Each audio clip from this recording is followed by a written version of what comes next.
Hello दोस्तों, स्वागत है आपका हमारे YouTube channel Bihar board study with VK में। और आज जो हम लोगों का टॉपिक है वो भारतीय इतिहास का एक टॉपिक है और उसी टॉपिक को आज हम लोग पढ़ेंगे। तो आज का जो टॉपिक होगा हमारा वो होगा सिंधु घाटी सभ्यता, जो कि प्राचीन भारतीय इतिहास का एक टॉपिक है। और इससे जुड़े हुए जो भी तथ्य होंगे उन तथ्यों को हम लोग देखेंगे। जो महत्वपूर्ण जानकारियां हैं जिससे संबंधित हमारे एग्ज़ाम में प्रश्न पूछ लिए जाते हैं, चाहे वो 12th का एग्ज़ाम हो या बाकी भी जो एग्ज़ाम होते हैं वहाँ भी इससे संबंधित प्रश्न जो है हम लोगों से पूछ लिए जाते हैं। तो हम लोग आज इस टॉपिक को देखेंगे, एक एक जो है इसमें चीज़ें जो हमारी परीक्षा की दृष्टि से महत्वपूर्ण है उन चीज़ों को देखेंगे। पहले इसके बारे में हम लोग जानेंगे, जो भी इससे संबंधित जानकारियां हैं उन जानकारियों को हम लोग लिखेंगे, समझेंगे। और फिर इसके बाद जो सिंधु घाटी सभ्यता से संबंधित हम लोगों का वीडियो आएगा उसमें जो है हम ऑब्जेक्टिव प्रश्नों को देखेंगे। तो आज विस्तार से हम लोग सिंधु घाटी सभ्यता के बारे में बात करेंगे। जो भी चीज़ें इससे जुड़ी हुई है, जहाँ से हमारे एग्ज़ाम में प्रश्न बन सकते हैं, उन चीज़ों को हम लोग देखेंगे पूरे विस्तार के साथ में। तो चलिए हम लोग हेडिंग बनाते हैं एक सिंधु घाटी सभ्यता के नाम से, और इससे जुड़े हुए जो तथ्य हैं, जो जानकारियां हैं, उन जानकारियों को हम आप लोगों के समक्ष रखने का प्रयास करते हैं। तो ऊपर हेडिंग बना लेते हैं हम लोग सिंधु घाटी सभ्यता, और इसे पढ़ने की कोशिश हम लोग करेंगे। तो आज का जो हमारा टॉपिक है सैंधव सभ्यता या फिर सिंधु घाटी सभ्यता।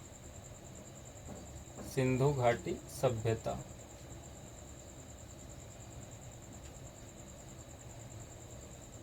घाटी सभ्यता आज का ही ये हमारा टॉपिक है। और इसके बारे में जो भी महत्वपूर्ण जानकारियां हैं उन जानकारियों को हम लोग एक दूसरे के साथ साझा करेंगे। तो पहला इसका जो मोस्ट इम्पोर्टेंट जो है हमें जानकारी होना चाहिए इस विषय में, इसके नामकरण से संबंधित है। तो लिखेंगे कि सैंधव सभ्यता साधारणतः, इसको हम लोग सैंधव सभ्यता भी बोलते हैं। तो लिखेंगे सैंधव सभ्यता मुख्यतः, सैंधव सभ्यता मुख्यतः सैंधव सभ्यता मुख्यतः तीन नामों से जाना जाता है। मुख्यतः तीन नामों से जाना जाता है।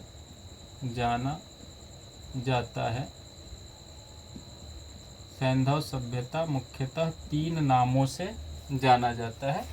और इसका जो पहला नाम है जिसे हम लोग सिंधु सभ्यता भी कहते हैं, पहला जो नाम है इसे हम लोग सिंधु सभ्यता भी कहते हैं। और दूसरा जो इसका नाम है वो है सिंधु घाटी की सभ्यता। दूसरा नाम है सिंधु घाटी की सभ्यता।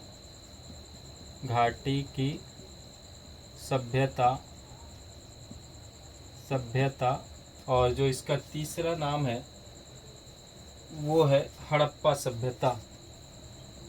वो इसका तीसरा नाम है हड़प्पा सभ्यता। तीसरा नाम है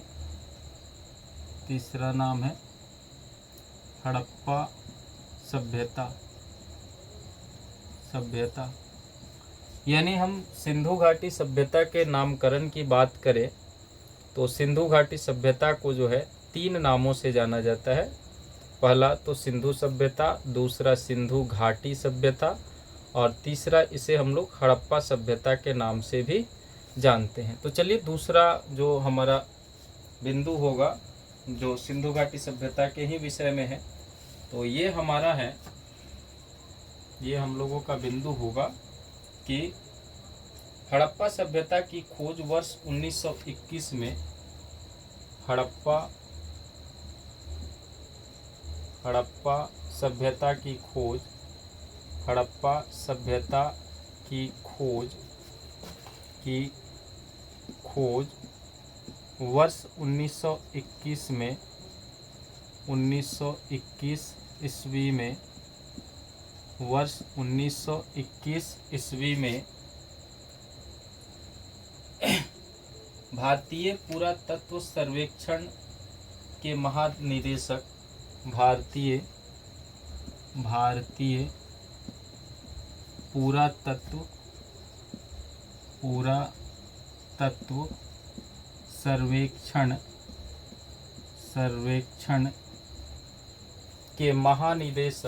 सर्वेक्षण के महानिदेशक भारतीय पुरातत्व सर्वेक्षण के महानिदेशक सर जॉन मार्शल के नेतृत्व में सर जॉन मार्शल के नेतृत्व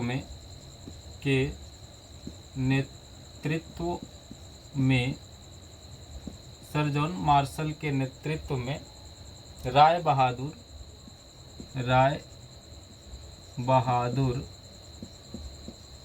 बहादुर दयाराम साहनी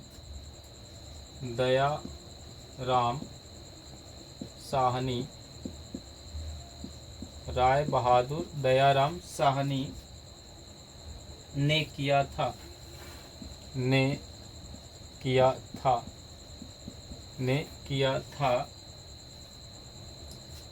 हड़प्पा पाकिस्तान के पंजाब प्रांत के साहिवाल जिले में स्थित है। हड़प्पा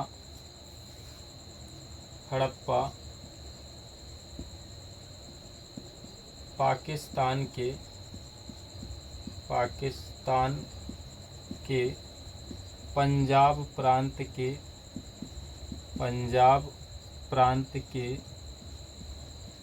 प्रांत के साहिवाल जिले में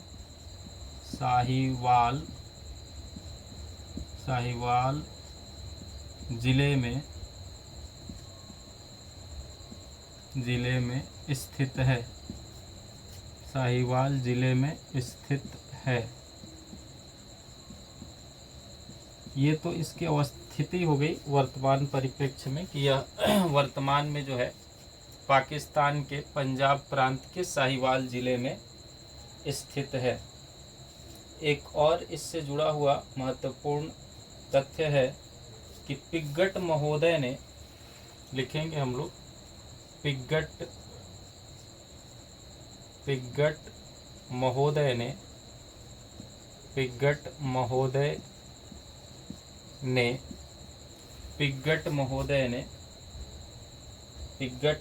ने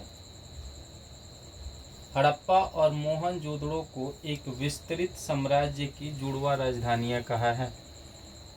पिग्गट महोदय ने हड़प्पा और मोहनजोदड़ो को विस्तृत साम्राज्य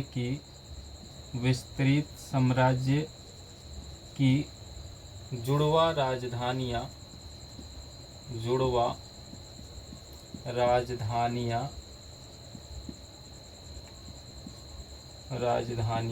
कहा है। तो ध्यान रखिए, यहाँ से हम लोगों से ये प्रश्न भी पूछ लिया जाता है कि किसने जो है सिंधु घाटी हड़प्पा सभ्यता और मोहनजोदड़ो को विस्तृत साम्राज्य की जुड़वा राजधानियां कहा है। तो हमें यह बात पता होना चाहिए कि पिग्गट महोदय के द्वारा यह बात कहा गया कि जो हड़प्पा सभ्यता है या हड़प्पा जो शहर है और मोहनजोदड़ो वह विस्तृत साम्राज्य की जुड़वा राजधानियां हैं। यह हमें याद होना चाहिए। उसके अलावा ये भी प्रश्न बनता है कि सिंधु घाटी सभ्यता के समय भारतीय पुरातत्व सर्वेक्षण जो विभाग है उसके अध्यक्ष कौन थे, महानिदेशक कौन थे। तो हमें याद होना चाहिए कि सर जॉन मार्शल जो है उसके महानिदेशक थे। और वर्ष 1921 ईस्वी में राय बहादुर दयाराम साहनी के द्वारा इस शहर की खोज की गई। तो आगे जो इम्पोर्टेंट फैक्ट है हम लोग उसे भी देख लेते हैं। तो लिखते हैं इसमें।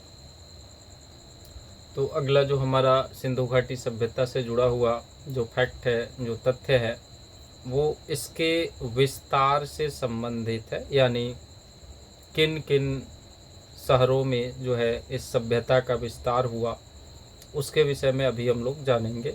तो लिखते हैं, सिंधु घाटी सभ्यता के अवशेषों के आधार पर हम लोग इसके विस्तार की चर्चा करेंगे। तो लिखेंगे कि अब तक इस सभ्यता के अवशेष मुख्यतः अब तक इस सभ्यता के अवशेष मुख्यतः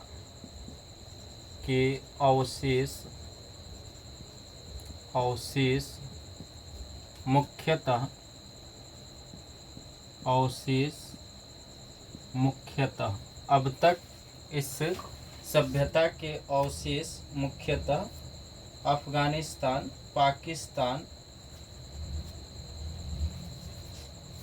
मुख्यतः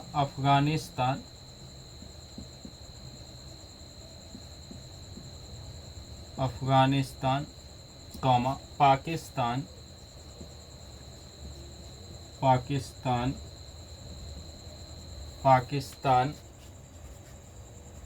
पाकिस्तान,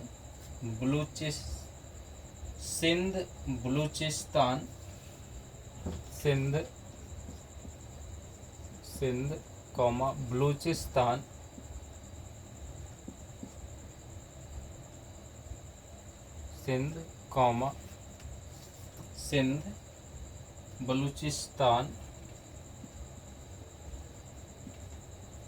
बलूचिस्तान,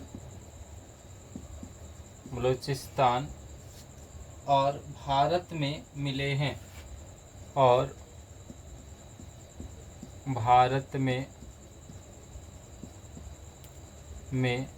हैं, मिले हैं।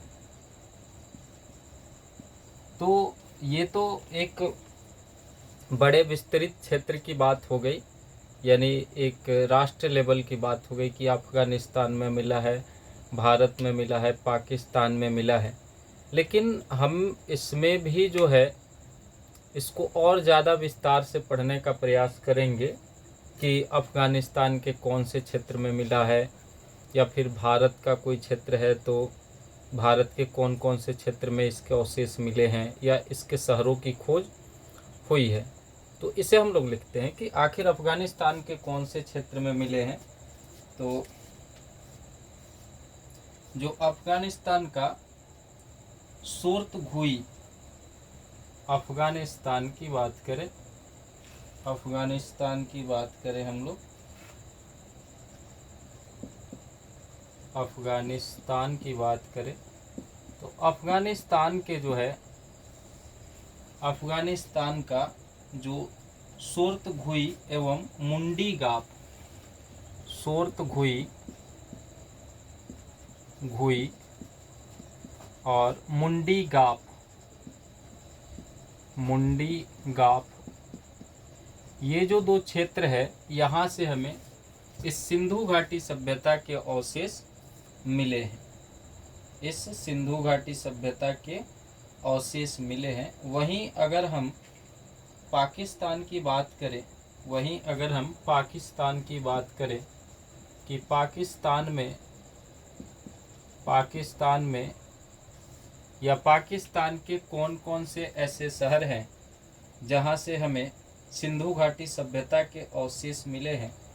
तो पाकिस्तान का जो पंजाब का हिस्सा है, पंजाब का जो हिस्सा है वहाँ से हमें मिले हैं, तथा सिंध और बलूचिस्तान, सिंध और बलूचिस्तान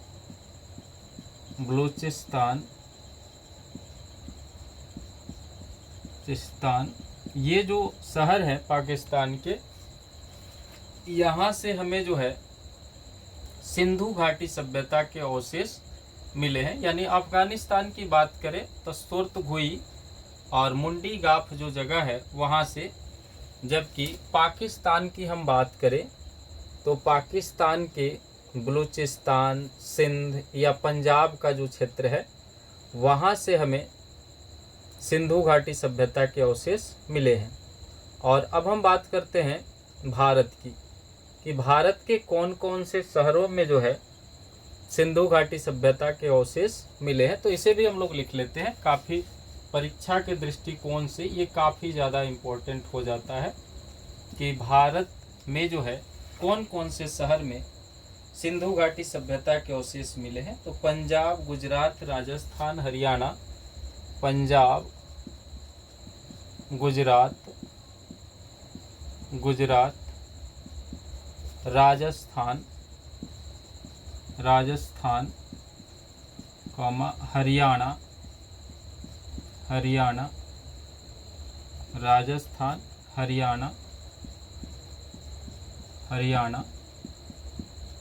हरियाणा, पंजाब, गुजरात, राजस्थान, हरियाणा, पश्चिमी उत्तर प्रदेश, जम्मू कश्मीर, पश्चिमी उत्तर प्रदेश,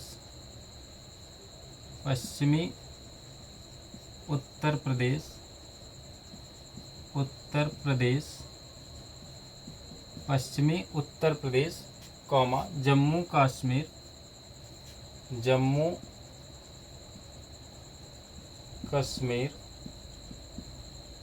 कश्मीर और जम्मू कश्मीर और पश्चिमी महाराष्ट्र में भी, और पश्चिमी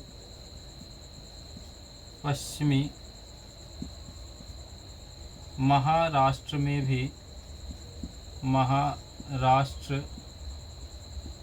में सिंधु घाटी सभ्यता के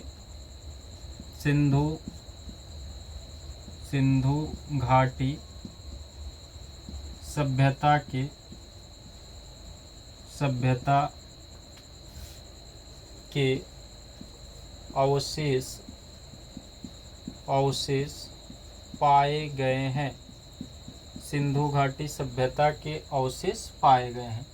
अगर हम भारत की बात करें कि भारत के कौन कौन से शहरों में जो है सिंधु घाटी सभ्यता के अवशेष पाए गए हैं, तो भारत का पंजाब, हरियाणा, जम्मू कश्मीर, गुजरात, राजस्थान, पश्चिमी महाराष्ट्र, पश्चिमी उत्तर प्रदेश, इन सब शहरों में जो है सिंधु घाटी सभ्यता के अवशेष जो है पाए गए हैं। और अगर हमसे परीक्षा में जो है सब्जेक्टिव क्वेश्चन में ये पूछ लिया जाता है कि सिंधु घाटी सभ्यता का विस्तार बताइए, यानी किन किन क्षेत्रों में विस्तार हुआ था, तो अगर देश की बात करें तो अफगानिस्तान, पाकिस्तान और भारत में इसका विस्तार हुआ था।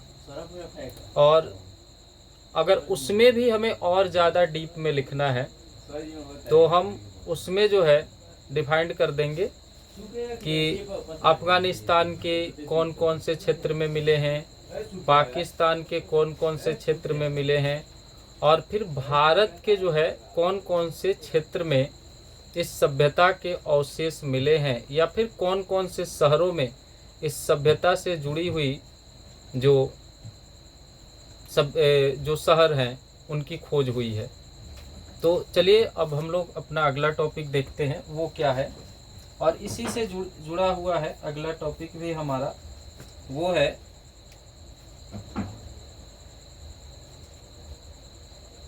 कि सिंधु घाटी सभ्यता का सर्वाधिक पश्चिमी पूरा स्थल।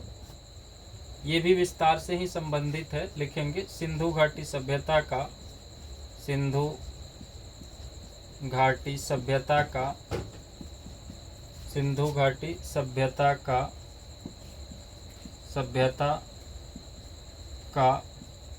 सर्वाधिक पश्चिमी स्थल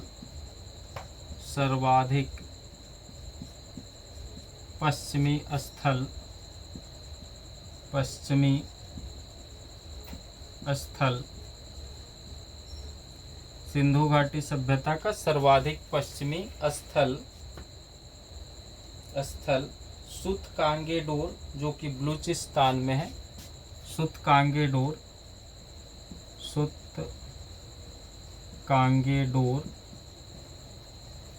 और ध्यान रखना है ये हमें कि ये बलूचिस्तान में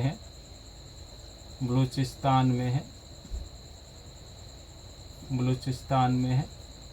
सिंधु घाटी सभ्यता का जो सर्वाधिक पश्चिमी स्थल है, या पश्चिमी पूरा स्थल भी बोल सकते हैं, यह सूतकांगेडोर है, और यह जो है बलूचिस्तान में है। बलूचिस्तान पंजाब का प्रांत है। और वहीं अगर हम पूर्वी स्थल की बात करें, या पूर्वी पूरा स्थल की बात करें, तो पूर्वी पूरा स्थल जो है वो आलमगीरपुर है।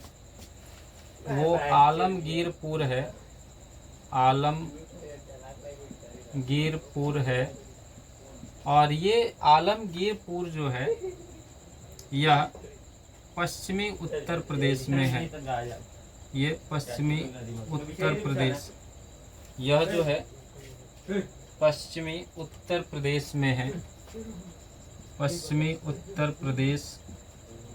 में है। यानी जो पूर्वी सिंधु घाटी सभ्यता का जो सर्वाधिक जो पूर्वी स्थल है वह आलमगीरपुर है, और वह पश्चिमी उत्तर प्रदेश में है। और वहीं इसके उत्तरी पूरा स्थल की बात करें, यानी सबसे उत्तर में कौन सा स्थल है, तो सबसे उत्तर में जो है वह मांडा है। उत्तरी पूरा स्थल की बात करें, उत्तरी पूरा, और अगर हम इसके उत्तरी पूरा स्थल की बात करें, उत्तरी पूरा स्थल की बात की जाए तो वो है मांडा। और मांडा जो है, मांडा जम्मू कश्मीर का जो है क्षेत्र है। जम्मू कश्मीर का क्षेत्र है। और वहीं अगर हम बात कर ले कि सबसे दक्षिणी पूरा स्थल, तो सबसे दक्षिणी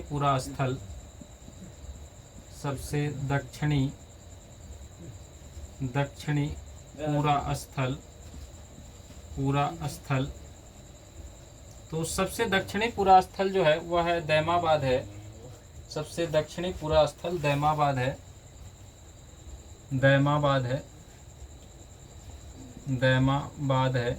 और ये दैमाबाद जो है महाराष्ट्र में है।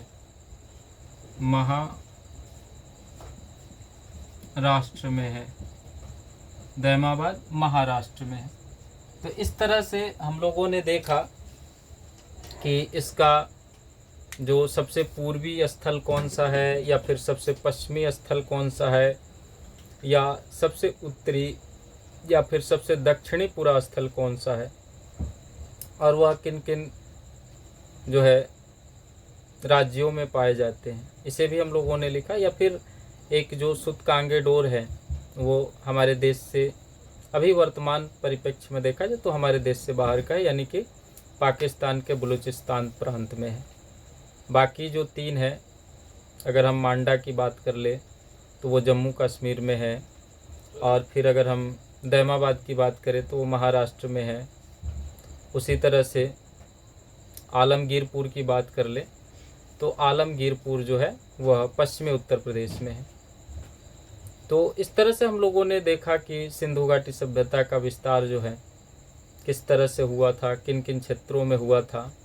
अगर हम इसके क्षेत्रफल की बात करें कि सिंधु घाटी सभ्यता का क्षेत्रफल कितना था, तो लगभग जो है 13 लाख वर्ग किलोमीटर इसका क्षेत्रफल था।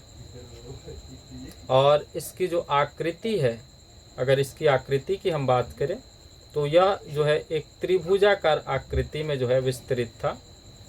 तो इस तरह से अगर हमें सब्जेक्टिव प्रश्न हमें मिलते हैं कि सिंधु घाटी सभ्यता के विस्तार का वर्णन कीजिए, यानी कैसे यह सभ्यता विस्तृत हुआ था, किन किन क्षेत्रों में विस्तृत हुआ था, तो उसके लिए हम लोग जो है इन सारी चीज़ों को अगर अपने आंसर में जो है रखते हैं तो हमारा आंसर बेहतर आंसरों में से जो है कहलाएगा, एक कहलाएगा।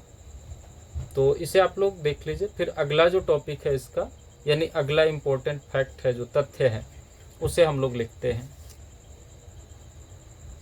तो हम इसके अगले फैक्ट को देखते हैं कि क्या है आखिर। तो लिखते हैं कि जनवरी 1921 में दयाराम साहनी के नेतृत्व में जनवरी 1921 ईस्वी में दयाराम साहनी के नेतृत्व में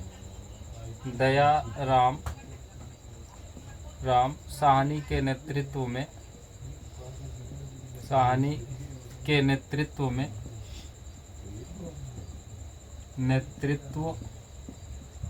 में जनवरी 1921 ईस्वी में दयाराम साहनी के नेतृत्व में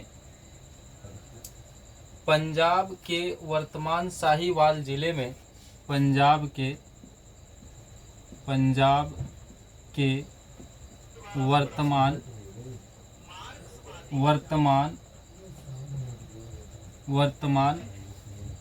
साहिवाल जिले में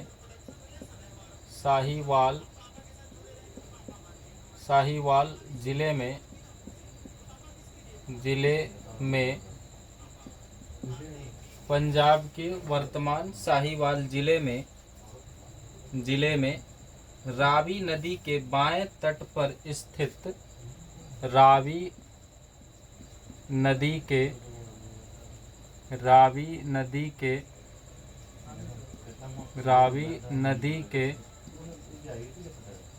बाएं तट पर स्थित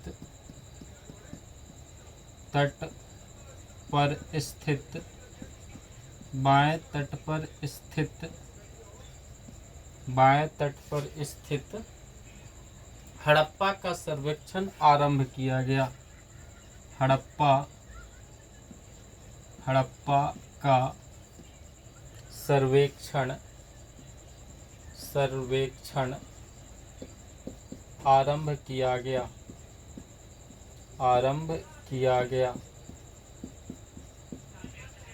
किया गया।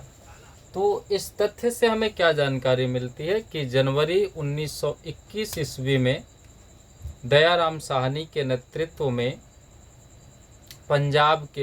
पाकिस्तान के पंजाब प्रांत का जो साहिवाल जिला था, उसमें हड़प्पा सभ्यता का जो सर्वेक्षण आरंभ किया गया वो रावी नदी के बाएं तट पर हुआ। तो यहाँ एक चीज़ बहुत इम्पोर्टेंट है जो हमें याद होना चाहिए कि जो हड़प्पा सभ्यता है या हड़प्पा जो शहर है, वह शहर जो है रावी नदी के बाएं तट पर है। कभी कभी ये भी हम लोगों से पूछ लिया जाता है एग्ज़ाम में कि हड़प्पा सभ्यता जो है वह रावी नदी के बाएं तट पर है कि दाएं तट पर है। तो हमें ये याद होना चाहिए कि हड़प्पा सभ्यता जो है वह रावी नदी के बाएं तट पर है। तो ये एक इम्पोर्टेंट फैक्ट हुआ जो हमें लिखना था। अब अगला इम्पोर्टेंट फैक्ट है, उसे हम लोग लिखते हैं।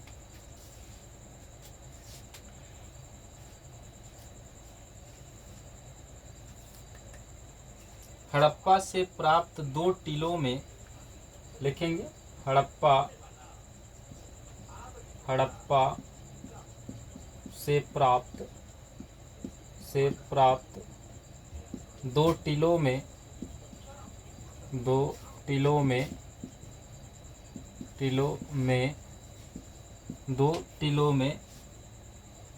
पूर्वी टीले को नगर टीला, पूर्वी टीले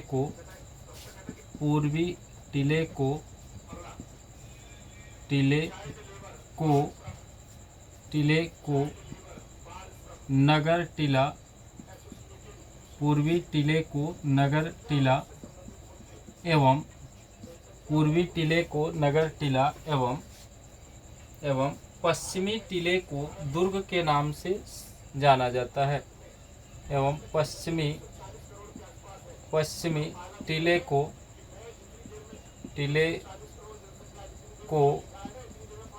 दुर्ग पश्चिमी टीले को दुर्ग के नाम से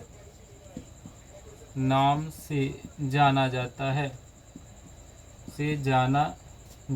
है। तो हड़प्पा सभ्यता में जो 2 टीले पाए गए हैं, उस टीले में जो पूर्वी टीला है,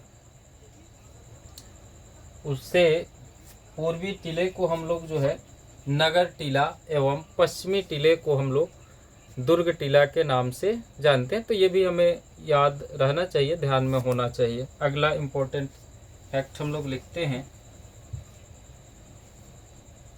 सिंधी भाषा में मोहनजोदड़ो का शाब्दिक अर्थ। सिंधी भाषा में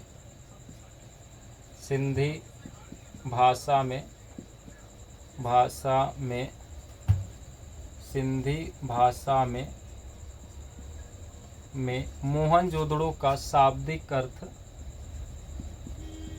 मोहनजोदड़ो का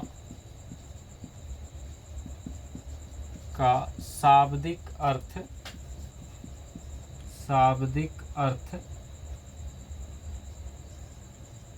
मोहनजोदड़ो का शाब्दिक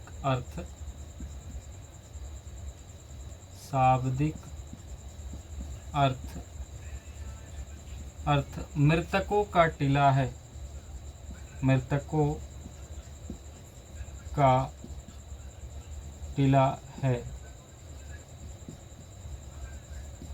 सिंधी भाषा में मोहनजोदड़ो का शाब्दिक अर्थ मृतकों का टीला है।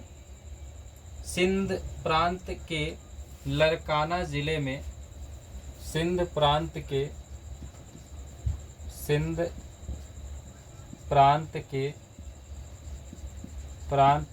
लरकाना जिले में सिंध प्रांत के लरकाना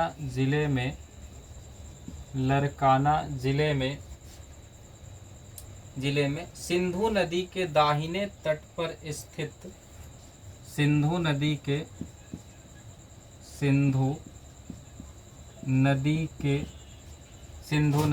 दाहिने तट पर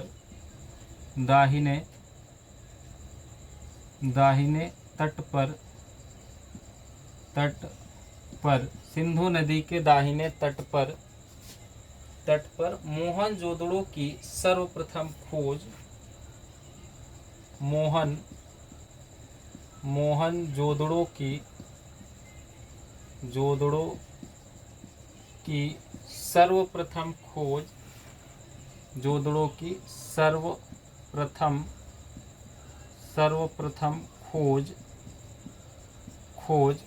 सर्वप्रथम खोज रखालदास बनर्जी ने वर्ष 1922 ईस्वी में की थी।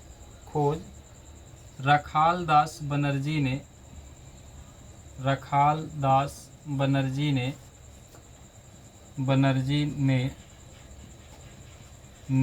वर्ष 1922 ईस्वी में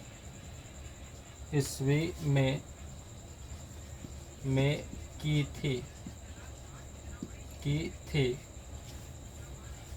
थी।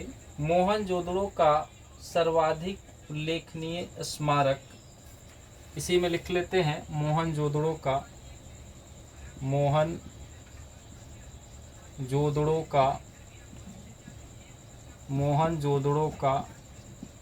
सर्वाधिक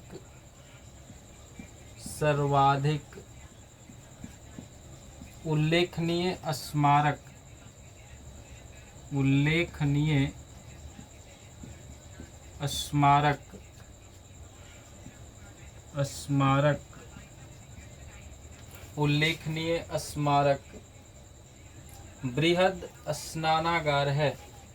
बृहद स्नानागार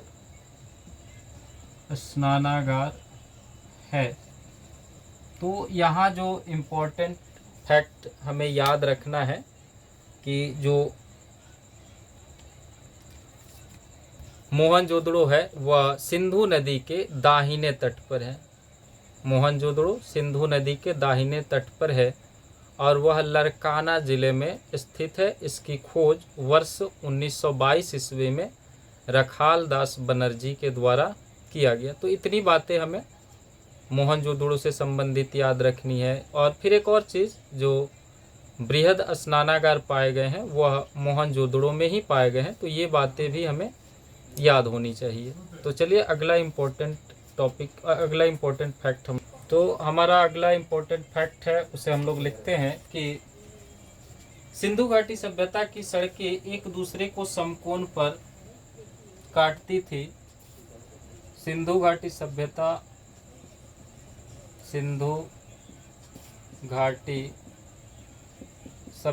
की सड़कें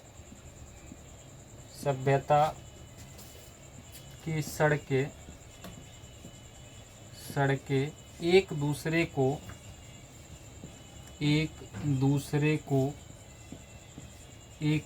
दूसरे को समकोण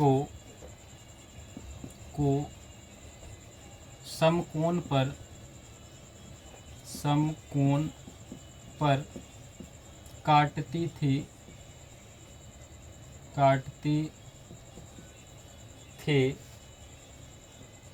एक दूसरे को समकोण पर काटती थी और इसे ऑक्सफोर्ड सर्कस का नाम दिया गया है। और इसे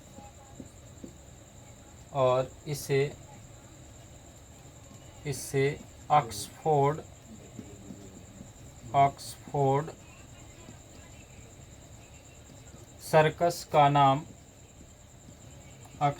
सर्कस का नाम दिया गया है।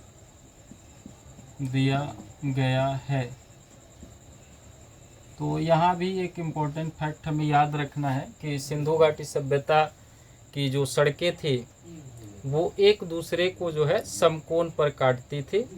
और समकोण पर काटने की यह जो विधि थी इसे हम लोग जो है ऑक्सफोर्ड सर्कस के नाम से जानते हैं। तो ये भी हमारी परीक्षा में पूछ लिए जाते हैं कि सिंधु घाटी सभ्यता की जो सड़कें थी वो एक दूसरे को समकोण पर काटती थी और इसे हम लोग किस नाम से जानते हैं। तो हमें याद होना चाहिए कि सिंधु घाटी सभ्यता की सड़कें जो है एक दूसरे को समकोण पर काटती थी और इसे हम लोग जो है ऑक्सफोर्ड सर्कस के नाम से जानते हैं। तो चलिए अगला इम्पोर्टेंट फैक्ट हम लोग लिखते हैं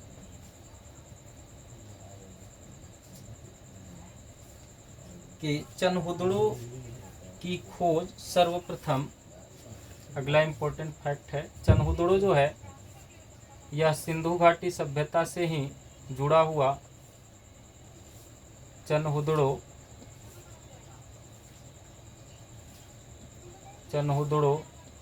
की खोज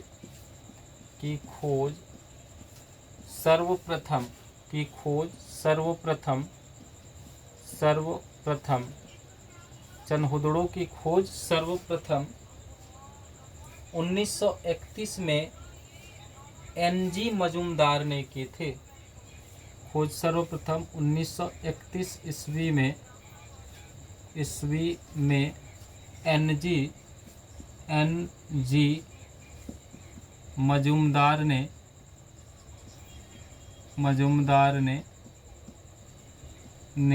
की थी।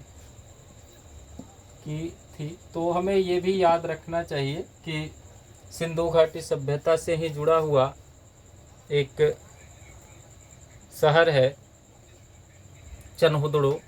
इसकी खोज वर्ष 1931 ईस्वी में एनजी मजूमदार के द्वारा किया गया था। और चनहुदड़ो से जुड़ा हुआ भी बहुत सारा इम्पोर्टेंट फैक्ट्स है जिसे हम लोग लिख रहे हैं। तो फिलहाल इतनी बातें तो हमें ध्यान में होनी ही चाहिए कि जो सिंधु घाटी से सभ्यता से जुड़ा हुआ क्षेत्र जो चनहुदड़ो है इसकी खोज कब की गई और किसके द्वारा की गई। तो हमें याद रखना है कि चनहुदड़ो की खोज जो है वर्ष 1931 ईस्वी में NG मजूमदार के द्वारा की गई थी।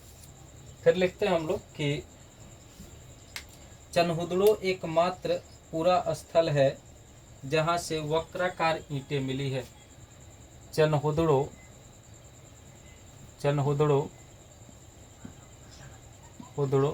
एकमात्र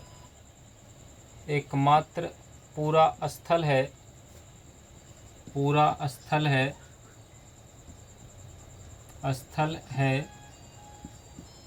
जहाँ से हमें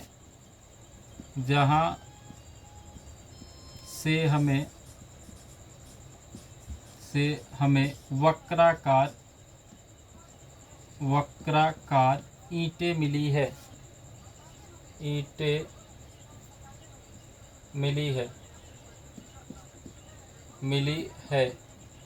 ये बातें भी हमें याद होनी चाहिए कि पूछ लिया जाता है एग्जाम में कि वक्राकार ईंटें जो है कहाँ से मिली है, तो हमें याद होना चाहिए कि वक्राकार ईंटें जो है चनहुदड़ो से मिली हुई है। अगला इम्पोर्टेंट फैक्ट हम लोग देखते हैं कि गुजरात के अहमदाबाद ज़िले में लिखते हैं गुजरात के अहमदाबाद ज़िले में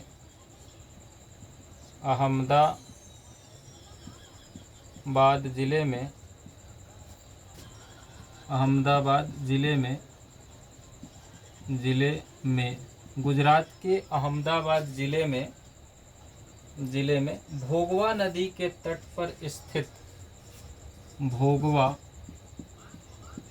नदी के तट पर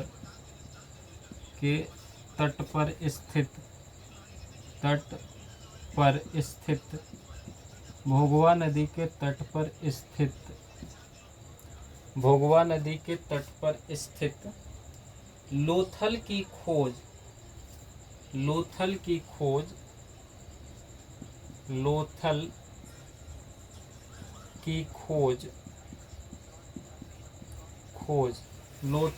खोज सर्वप्रथम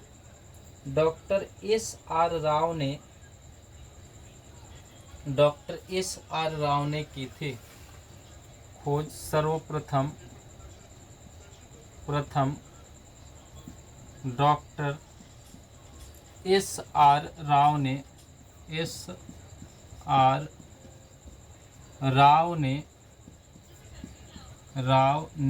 की थी।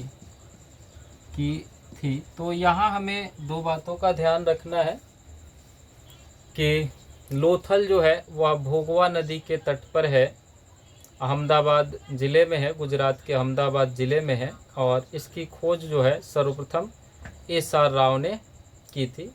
प्रश्न यहाँ से पूछ लिया जाता है कि लोथल जो है किस नदी के किनारे है, तो भोगवा नदी के किनारे, और भारत के किस राज्य में है, तो हमें याद रखना है कि भारत के गुजरात राज्य में है। इसकी खोज जो है S.R. राव ने की थी। इतनी बातें हमें लोथल से संबंधित याद होनी चाहिए।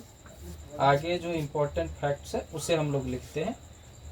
कालीबंगा लिखते हैं, कालीबंगा राजस्थान के, आगे लिखते हैं कालीबंगा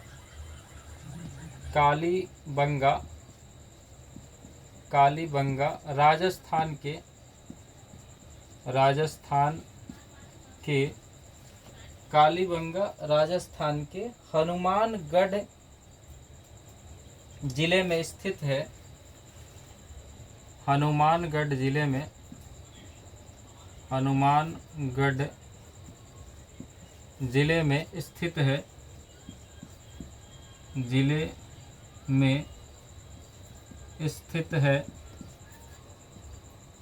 स्थित है। तो कालीबंगा जो है कहाँ स्थित है, तो राजस्थान के हनुमानगढ़ जिले में स्थित है। इस स्थल की खोज इटली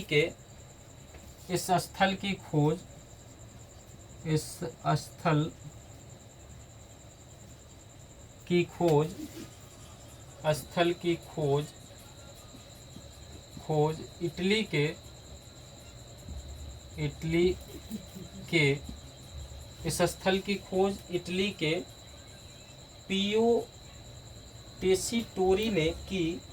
पियो टेसीटोरी ने की। पीओ टेसीटोरी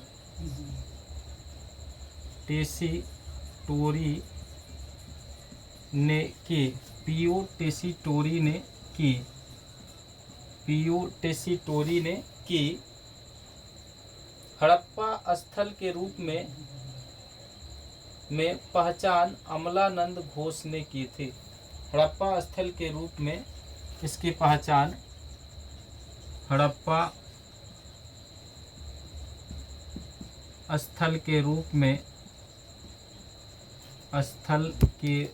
में हड़प्पा स्थल के रूप में इसकी पहचान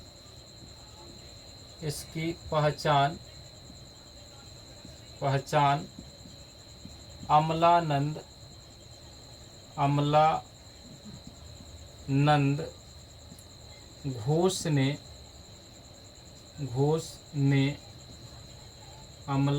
घोष ने में की थी। यानी भारत का जो हड़प्पा स्थल के रूप में इसकी खोज जो है अमलानंद घोष ने की थी। तो ये कालीबंगा से संबंधित तथ्य था। और भी जो तथ्य है उसे हम लोग देखते हैं कि और कौन कौन से जो है हड़प्पा सभ्यता से संबंधित जुड़े हुए तथ्य, उसे भी हम लोग देख लेते हैं। कालीबंगा से जुड़ा हुआ एक और जो है महत्वपूर्ण तथ्य है उसे भी हम लोग इसमें लिख लेते हैं, और वो है कि मोहनजोदड़ो के भवन पक्की ईंटों के बने थे। लिखते हैं मोहनजोदड़ो के भवन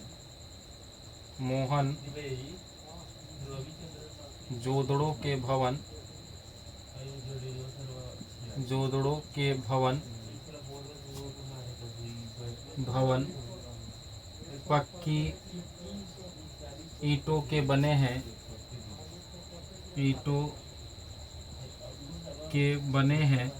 पक्की ईंटों के बने हैं। जबकि कालीबंगा के भवन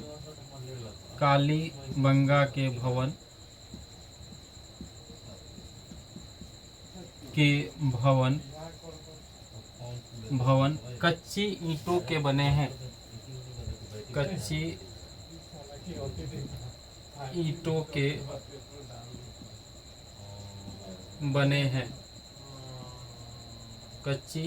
के बने हैं। यहाँ से जुते हुए खेत के साक्ष्य मिले हैं। ये भी हमें ध्यान रखना है कि यहाँ से जुते हुए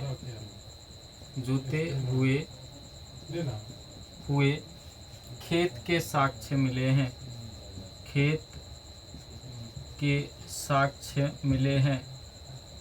जुते हुए खेत के साक्ष्य मिले हैं। यहाँ से जुते हुए खेत के साक्ष्य मिले हैं। तो इतनी बातें हमें ध्यान रखनी है कालीबंगा के विषय में। अब अगला शहर हम लोग देखते हैं। तो हमारा अगला शहर है धौलावीरा, और धौलावीरा के बारे में हम लोग जानते हैं कि क्या है धौलावीरा, किस तरह की विशेषताएं जो हैं धौलावीरा की है।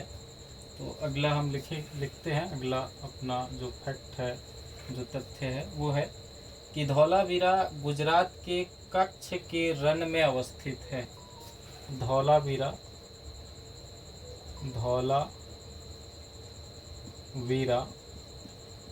गुजरात के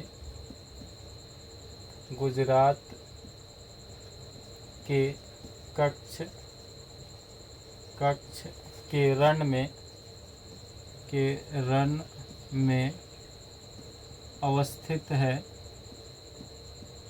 अवस्थित है। गुजरात के कच्छ के रण में अवस्थित है। सर्वप्रथम 1967-68 में इसकी खोज सर्वप्रथम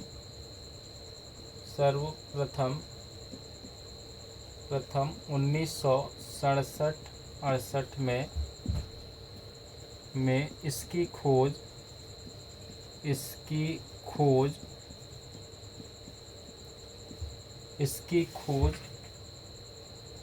जेपी जोशी ने की थी। जेपी जोशी ने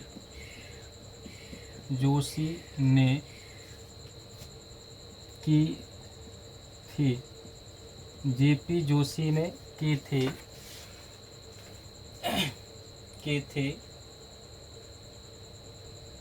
इस नगर को तीन भागों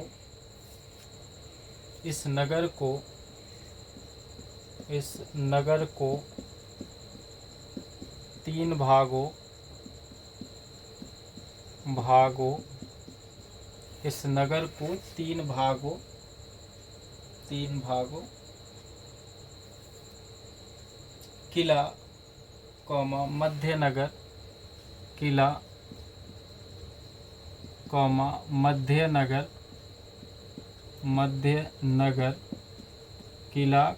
मध्यनगर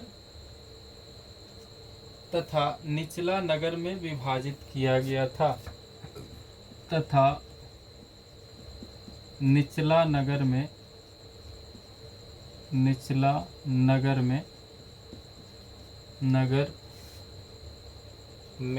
विभाजित किया गया था।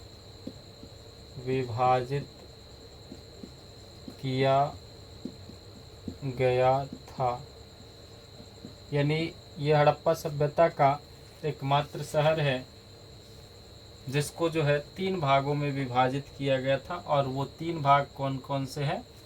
तो किला, मध्य नगर तथा निचला नगर। यहाँ से एक विशाल जलाशय मिला है।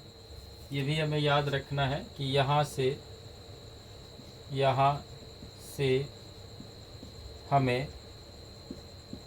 हमें एक विशाल जलाशय मिला है। विशाल जलाशय मिला है। यहाँ से हमें एक विशाल जलाशय मिला है। अगला इसका इम्पोर्टेंट फैक्ट है कि यहाँ के निवासी एक उन्नत जल प्रबंधन व्यवस्था से परिचित थे। यहाँ के निवासी एक उन्नत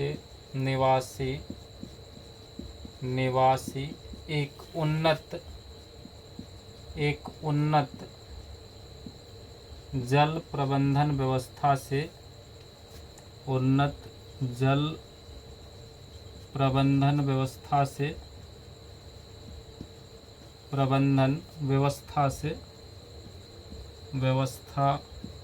से परिचित थे। यहाँ के जो निवासी थे यानी धौलावीरा के निवासी, वह उन्नत जल प्रबंधन व्यवस्था से परिचित थे।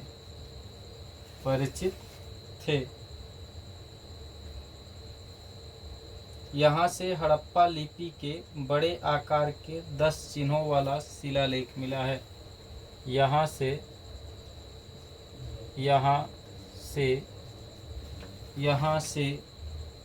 हड़प्पा लिपि के बड़े आकार वाले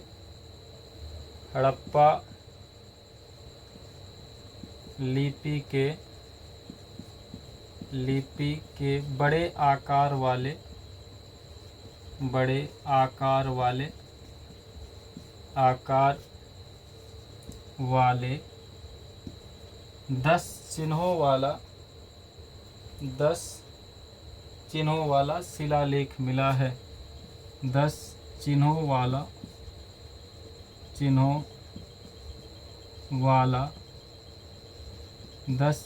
वाला शिलालेख मिला है। शिलालेख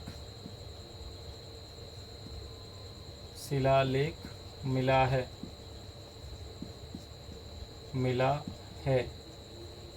तो ये जो हुई, ये धौलावीरा से संबंधित कुछ महत्वपूर्ण बातें थी जहाँ से हमारी परीक्षा में जो है प्रश्न आने की संभावना होती है और उसे हम लोगों ने लिखा है। अब देखते हैं अगले शहर के बारे में। अगला जो विशेषता है, हमारा अगला इम्पोर्टेंट फैक्ट है कि सुरकोटदा गुजरात के कच्छ जिले में स्थित है। सुरकोटदा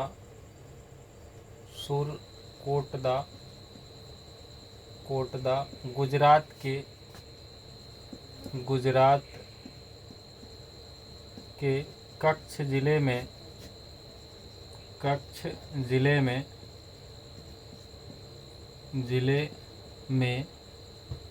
स्थित है।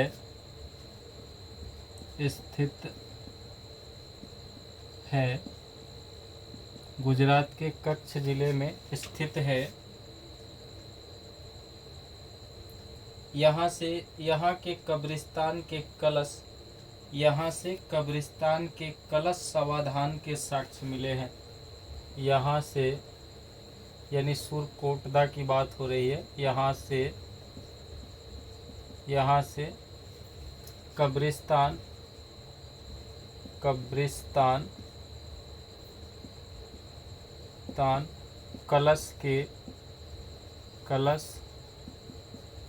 के समाधान के साक्ष्य मिले हैं।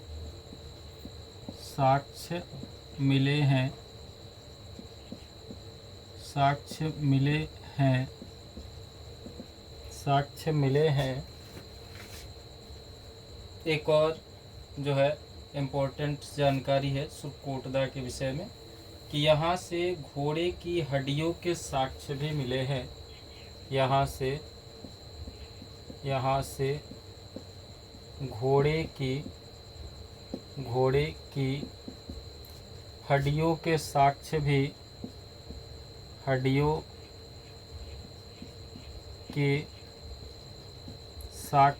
मिले हैं। यहाँ से घोड़े की हड्डियों के साक्ष्य भी मिले हैं।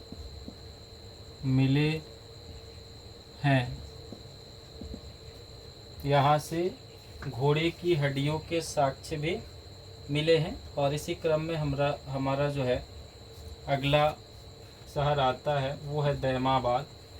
तो लिखेंगे कि दैमाबाद महाराष्ट्र के अहमदनगर जिले में दैमाबाद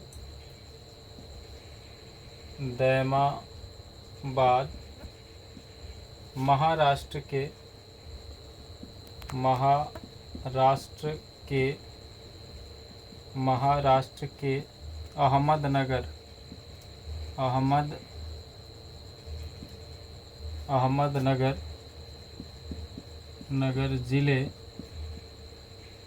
अहमदनगर जिले में प्रवरा नदी के बाएं किनारे पर स्थित है। जिले में प्रवरा नदी के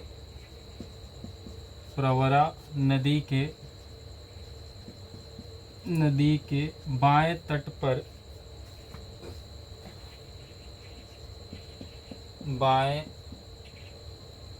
पर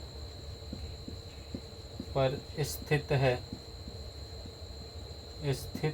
है। प्रवरा नदी के बाएं तट पर स्थित है। यह सैंधव सभ्यता का सबसे दक्षिणी स्थल है।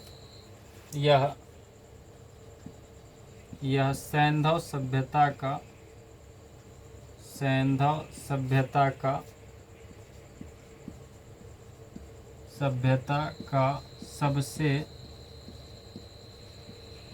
सबसे दक्षिणी स्थल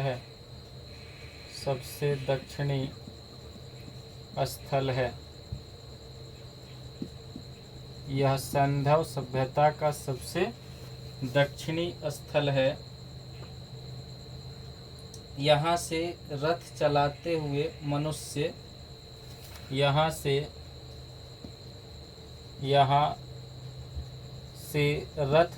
सांड, गैंडे इत्यादि की आकृतियाँ प्राप्त हुई है।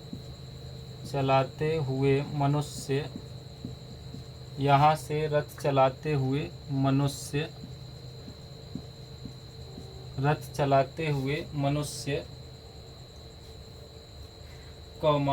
सांड, गैंडे इत्यादि की आकृतियाँ प्राप्त हुई है। सांड, गैंडे इत्यादि की आकृतियाँ प्राप्त हुई है। सांड, गैंडे इत्यादि की आकृतियाँ प्राप्त हुई है। गैंडे इत्यादि की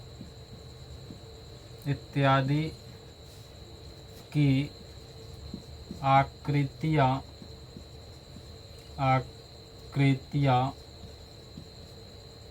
प्राप्त हुई है।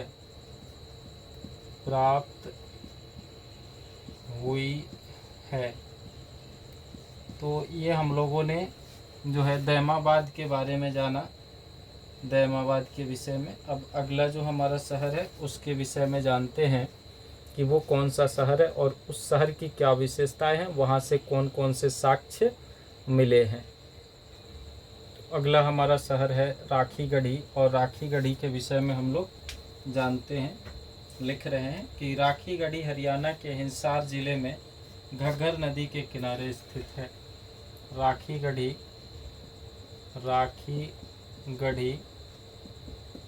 हरियाणा के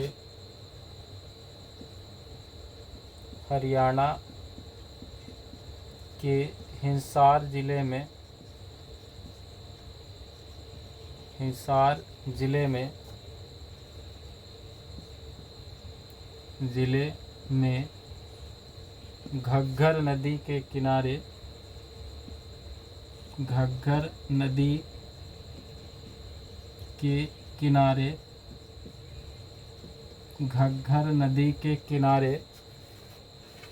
घग्गर नदी के किनारे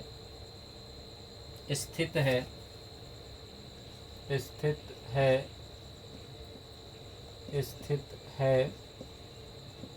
घग्गर नदी के किनारे स्थित है। यह सैंधव सभ्यता का सबसे बड़ा स्थल है। नवीनतम शोधों के अनुसार, लिखेंगे नवीनतम शोधों के अनुसार, नवीनतम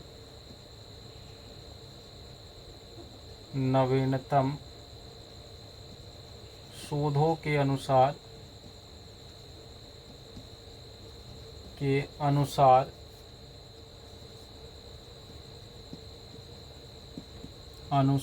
यह सैंधव सभ्यता का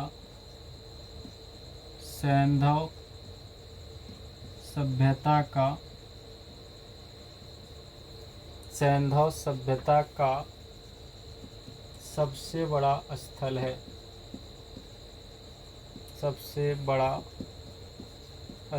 है। स्थल या फिर पूरा स्थल भी हम लोग लिख सकते हैं। सैंधव सभ्यता का सबसे बड़ा स्थल है। अब इसी क्रम में हमारा जो है अगला शहर है वो है रोपड़। तो लिखेंगे हम लोग कि रोपड़ पंजाब में सतलज नदी के बाएं तट पर स्थित है। रोपड़ पंजाब में सतलज नदी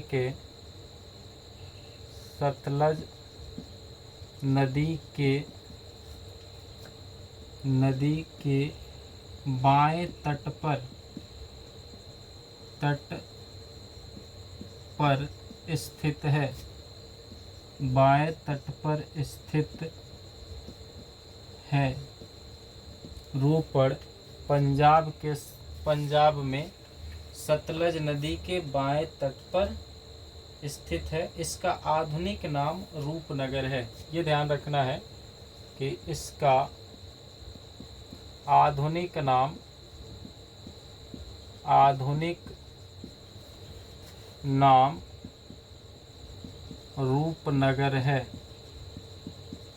रूपनगर है। इसका आधुनिक नाम रूपनगर है। वर्ष 1950 में इसकी खोज बीबी लाल ने, वर्ष 1950 ईस्वी में इसकी खोज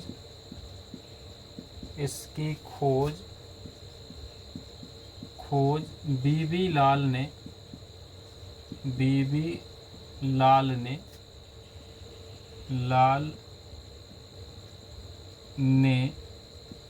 वर्ष 1950 ईस्वी में इसकी खोज बीबी लाल ने तथा वर्ष 1953 से 55 के दौरान तथा वर्ष 1953 से 55 के दौरान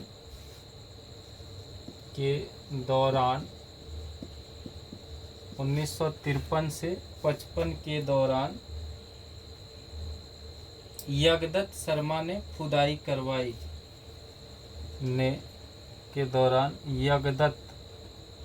यज्ञदत्त शर्मा ने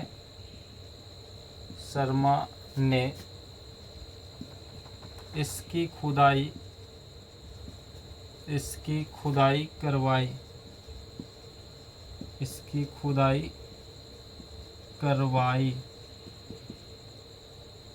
खुदाई करवाई यहाँ से मनुष्य के साथ पालतू कुत्ता के दफनाए जाने का साक्ष्य मिला है। यहाँ से मनुष्य के साथ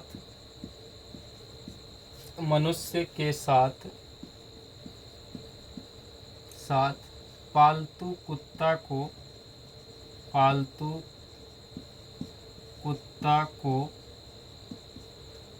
दफनाए जाने का साक्ष्य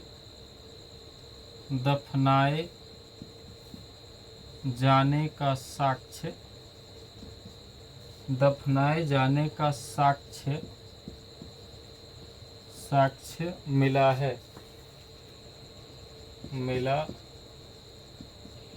है यानी रोपड़ से जो है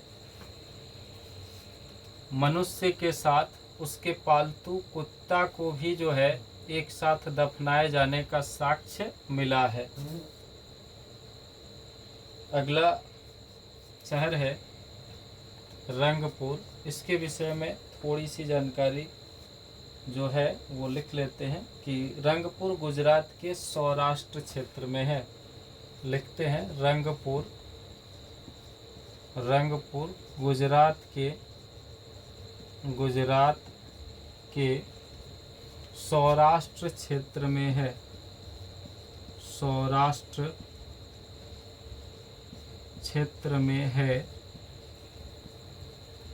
रंगपुर गुजरात के सौराष्ट्र क्षेत्र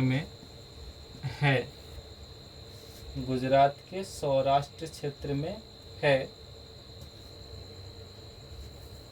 इसी क्रम में लिखते हैं आलमगीरपुर उत्तर प्रदेश के मेरठ जिले में हिंडन नदी के किनारे स्थित है। आलमगीरपुर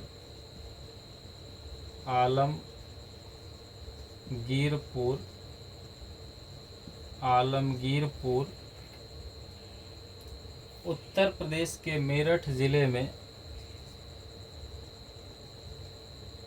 उत्तर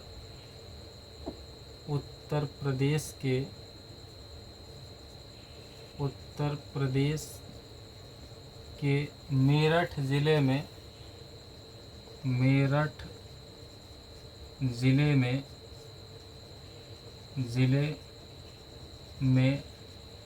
हिंडन नदी के तट पर स्थित है। हिंडन नदी के तट पर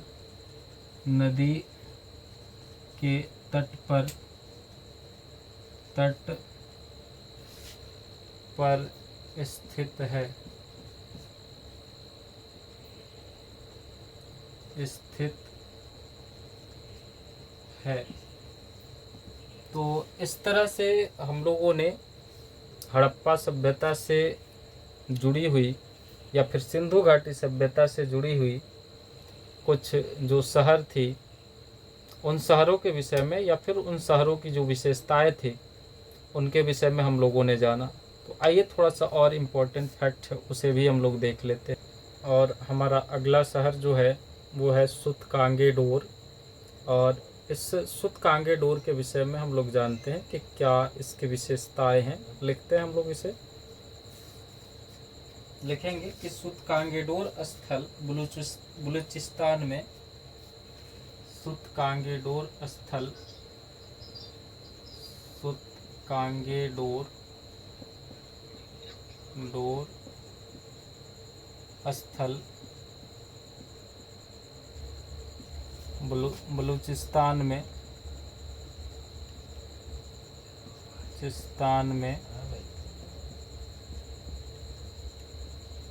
बलूचिस्तान में दासक नदी के किनारे स्थित है। दासक नदी के किनारे स्थित है। किनारे स्थित,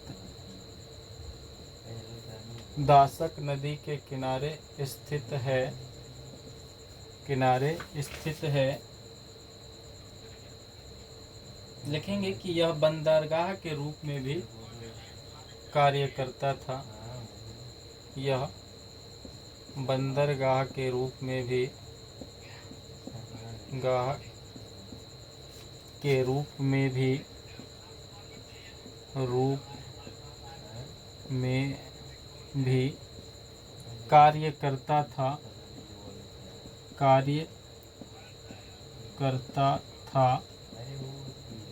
कार्य करता था।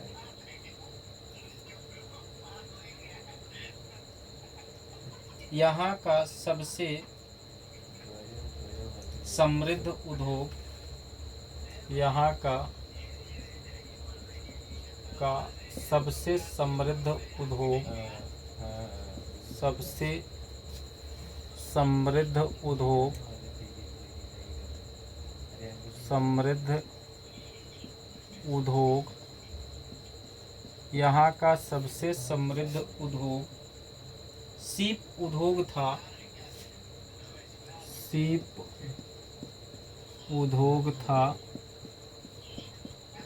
यहाँ का सबसे समृद्ध उद्योग सीप उद्योग था। यहाँ से काफ़ी मात्रा में, यहाँ से काफ़ी मात्रा में,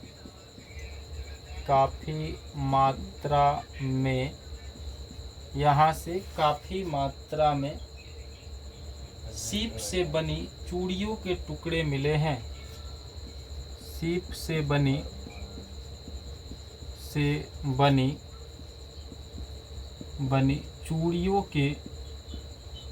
चूड़ियों के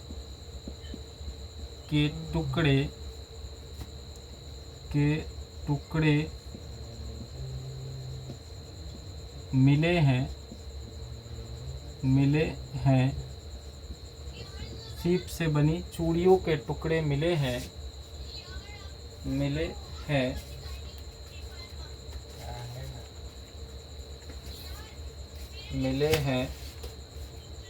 अब इसी क्रम में हमारा अगला शहर जो आता है वो है बनावली। और इसके विषय में लिखते हैं बनावली हरियाणा के फतेहाबाद या फिर पूर्व में हिसार। बनावली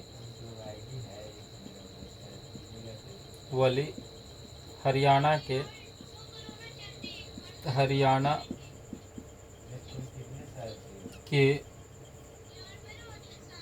फतेहाबाद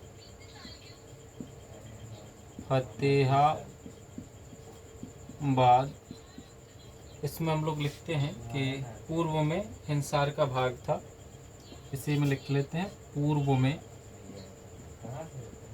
हिसार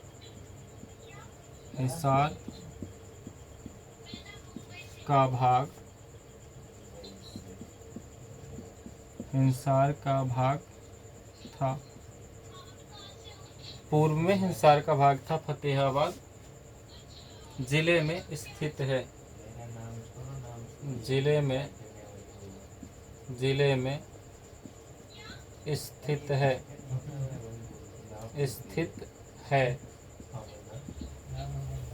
है। और इसी क्रम में हमारा जो अगला शहर आता है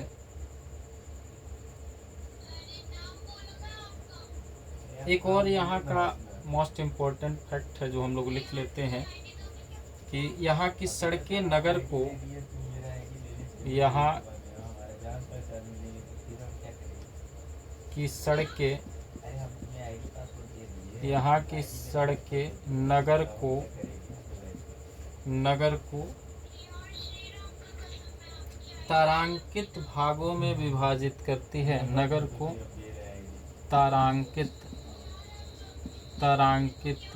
भागों में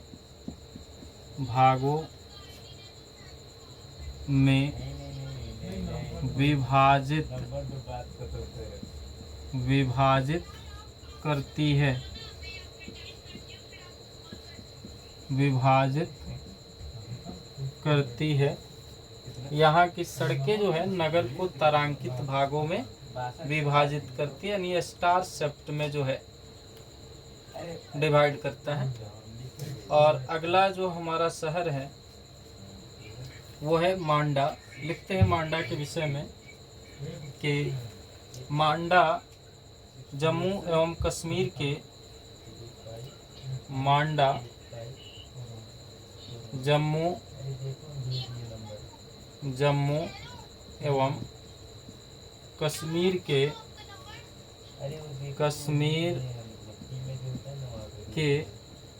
मांडा जम्मू एवं कश्मीर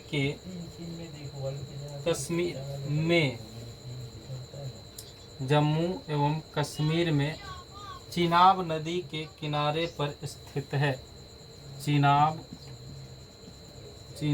नदी के किनारे पर स्थित है। मांडा जम्मू एवं कश्मीर में चिनाब नदी के किनारे पर स्थित है।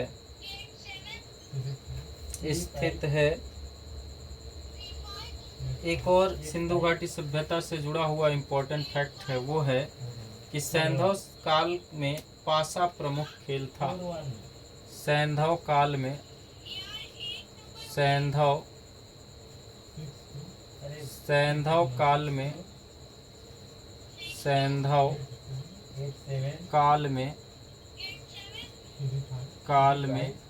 पासा प्रमुख खेल था।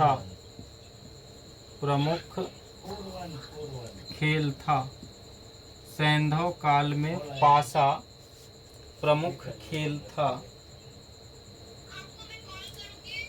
इसके बाद जो हमारा इम्पोर्टेंट फैक्ट आता है वो है सर्वप्रथम सैंधव निवासियों ने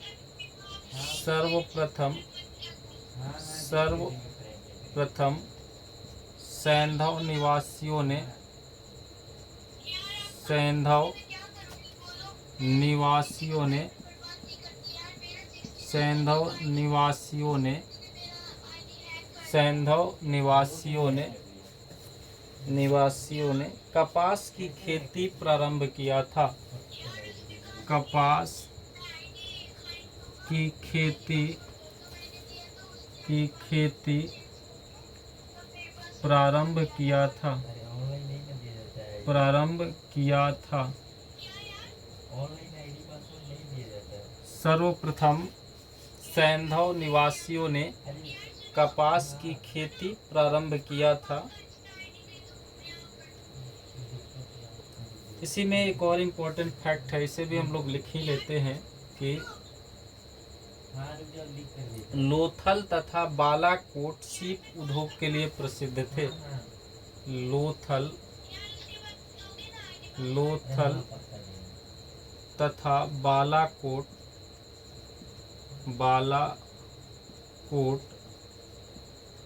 सीप उद्योग के लिए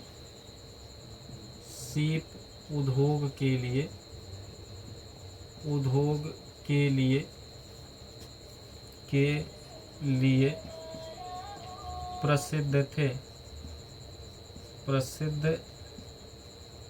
थे। यानी लोथल तथा बालाकोट जो है वह सीप उद्योग के लिए प्रसिद्ध थे। तो इतनी सारी बातें जो है सिंधु घाटी सभ्यता से संबंधित हम लोगों ने जाना। अब कुछ और भी महत्वपूर्ण तथ्य है उसे हम लोग जानते हैं इसी वीडियो में। तो सिंधु घाटी सभ्यता से जुड़े हुए कुछ और भी महत्वपूर्ण तथ्य हैं, उन तथ्यों को भी हम लोग देखते हैं और लिखते हैं कि सिंधु घाटी सभ्यता में धातु की मूर्तियां, सिंधु घाटी सभ्यता में धातु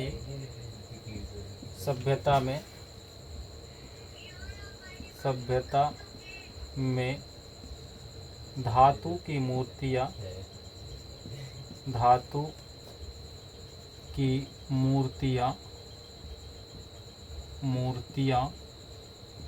सिंधु घाटी सभ्यता में धातु की मूर्तियां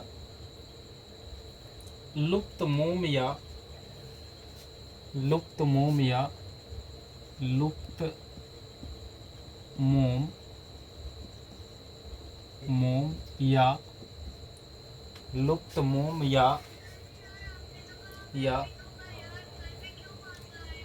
मच्छू छिष्ट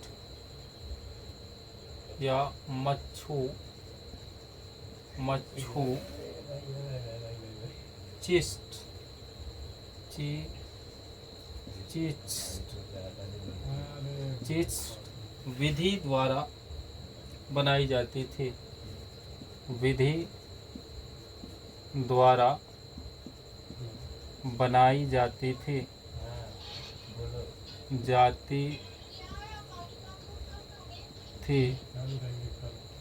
बनाई जाती थी।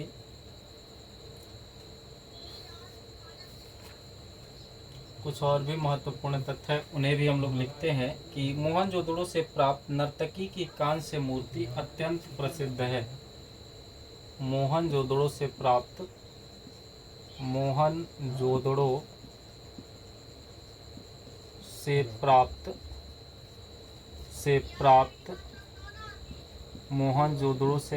नर्तकी की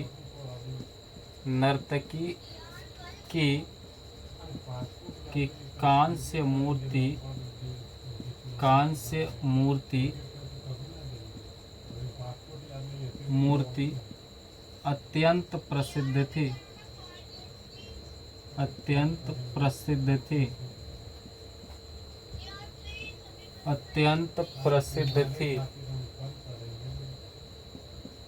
अत्यंत प्रसिद्ध थी।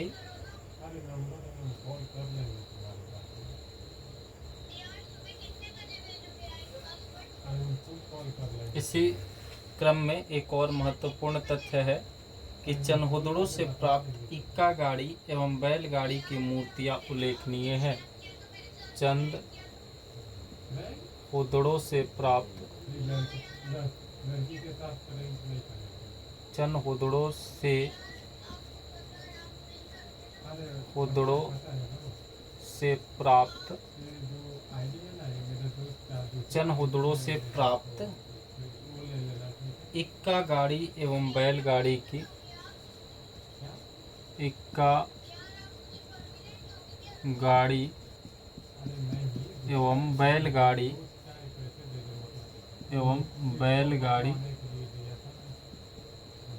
इक्का गाड़ी एवं बैलगाड़ी की बैलगाड़ी की मूर्तियां उल्लेखनीय हैं।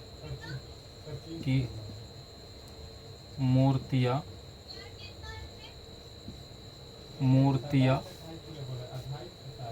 उल्लेखनीय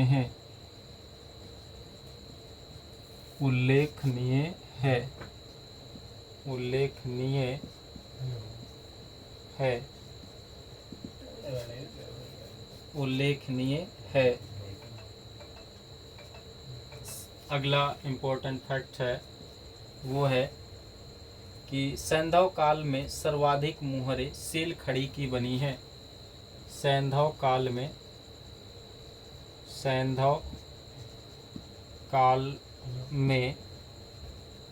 सर्वाधिक मुहरे, सर्वाधिक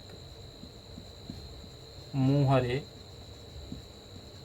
मुहरे सेल खड़ी की बनी है, सेल खड़ी की बनी है, सैंधव काल में सर्वाधिक मुहरे सेल खड़ी की बनी है।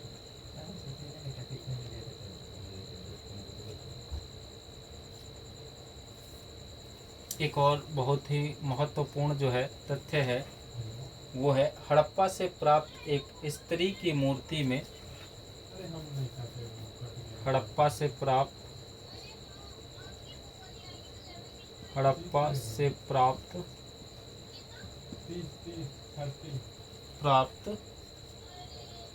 एक स्त्री की मूर्ति में, एक स्त्री की मूर्ति में,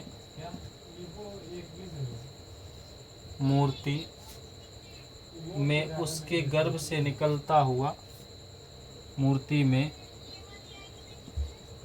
उसके गर्भ से निकलता हुआ,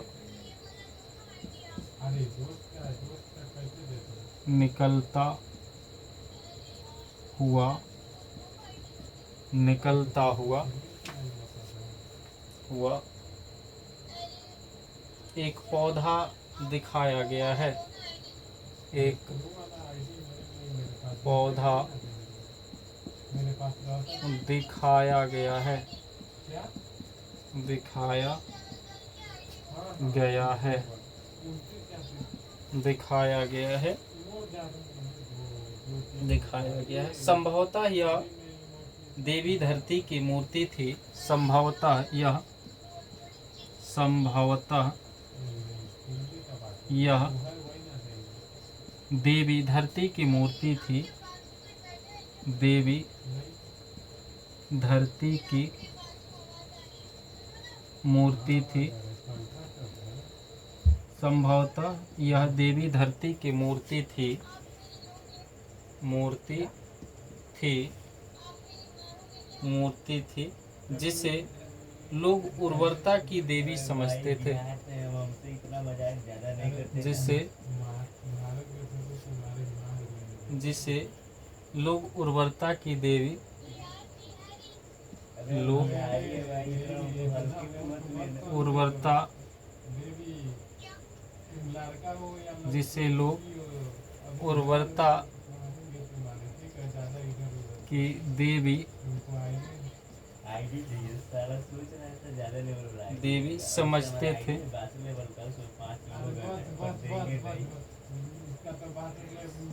समझते थे, जिसे लोग उर्वरता की देवी समझते थे, समझते थे। तो ये सिंधु घाटी सभ्यता से संबंधित कुछ महत्वपूर्ण तथ्य थे जिसे हम लोगों ने जाना। इसके अतिरिक्त भी जो है बहुत ही महत्वपूर्ण तथ्य और भी है, तो उसे भी हम लोग इसी वीडियो में जानते हैं। तो देखते हैं क्या है वो। तो अभी जो है सिंधु घाटी सभ्यता से संबंधित जो जुड़े हुए हमारे तथ्य हैं वो शहरों के नाम तथा वह किस नदी के किनारे स्थित हैं, ये भी हमारी परीक्षा में जो है पूछ लिए जाते हैं। तो इसे भी हम लोग लिख लेते हैं कि कौन सा शहर किस नदी के किनारे हैं, इस चीज़ को भी हम लोग लिख लेते हैं और ध्यान में रखेंगे ताकि परीक्षा में जब हमसे पूछा जाए तो हम इसका जवाब अच्छे से दे सकें। तो लिखेंगे, एक तरफ लिख लेंगे स्थल, एक तरफ हम लोग लिखेंगे स्थल और दूसरी तरफ लिख लेते हैं हम लोग नदी, दूसरी तरफ हम लोग लिखते हैं नदी। तो अगर पहले स्थल की बात करें हम तो हड़प्पा लिखते हैं, हड़प्पा, और हड़प्पा जो है यह हड़प्पा रावी नदी के किनारे है, हड़प्पा जो है रावी नदी के किनारे है। इसी क्रम में हमारा दूसरा शहर आता है वो है मोहनजोदड़ो, मोहनजोदड़ो, मोहनजोदड़ो। और मोहनजोदड़ो जो है ये सिंधु नदी के किनारे है, सिंधु नदी के किनारे है, सिंधु नदी के किनारे है। तीसरा शहर है कालीबंगा,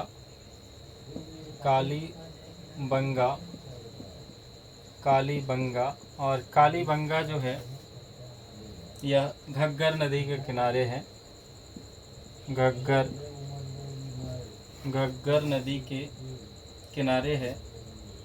चौथा शहर लोथल। और ये लोथल जो है यह भोगवा नदी के किनारे है, भोगवा नदी के किनारे है। पांचवा शहर है हमारा इस क्रम में रोपड़,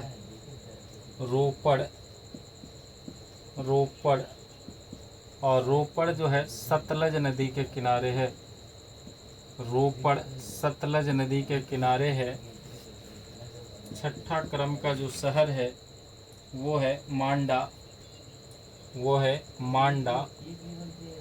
और मांडा जो है चेनाब नदी के किनारे है, मांडा चिनाब नदी के किनारे है, चिनाब नदी के किनारे है।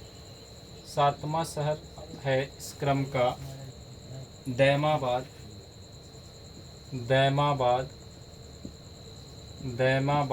और ये दैमाबाद जो है प्रवरा नदी के किनारे है, दैमाबाद प्रवरा नदी के किनारे है। आठवां क्रम का जो शहर है, आठवां क्रम का शहर आलमगीरपुर,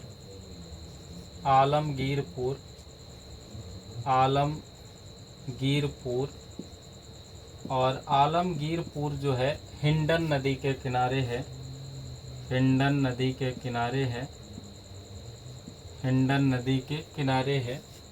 नौवें क्रम का जो शहर है, नौवां क्रम का शहर है सुतकांगेडोर।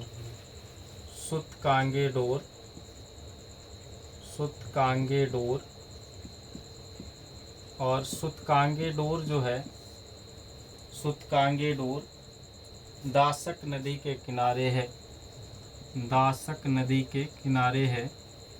और इस क्रम का 10वां शहर जो है, इस क्रम का 10वां शहर भगवानपुरा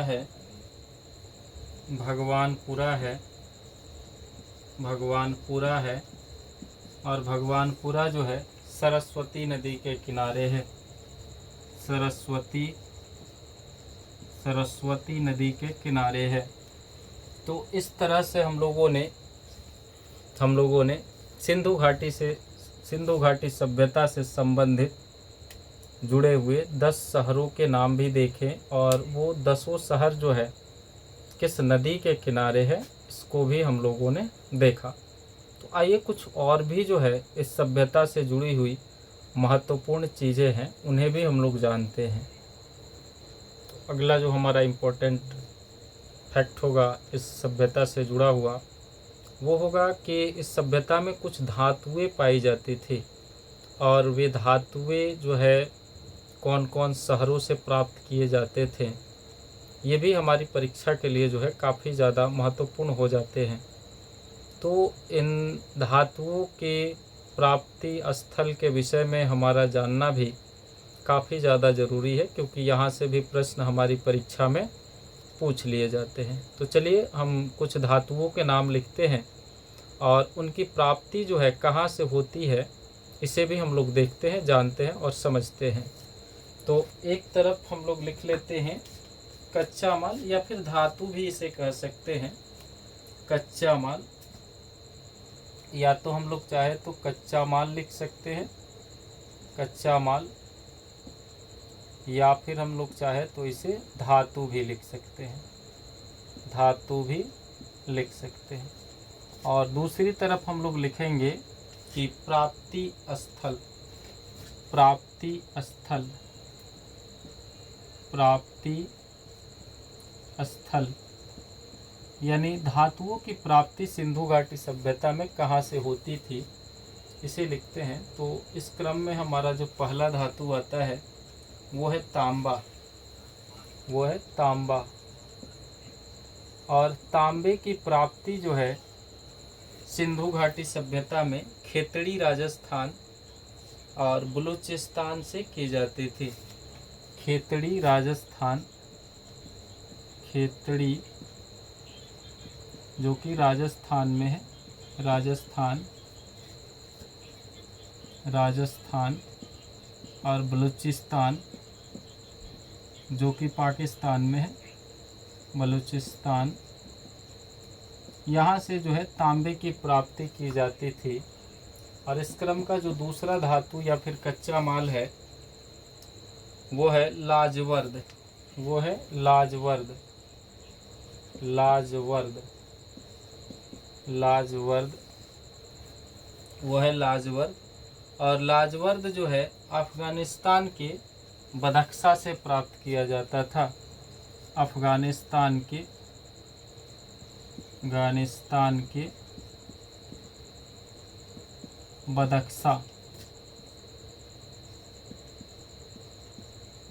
बदख्शा से प्राप्त किया जाता था। और इस क्रम का जो तीसरा धातु है और वो है टीन। टीन जो है यह ईरान और अफगानिस्तान से प्राप्त किया जाता था। ईरान और अफगानिस्तान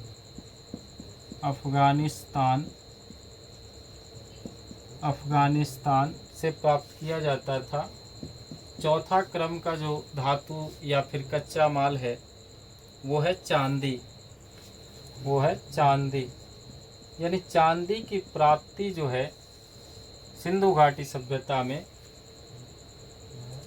राजस्थान की जावर एवं अजमेर के खान से प्राप्त की जाती थी। राजस्थान के जावर या अजमेर,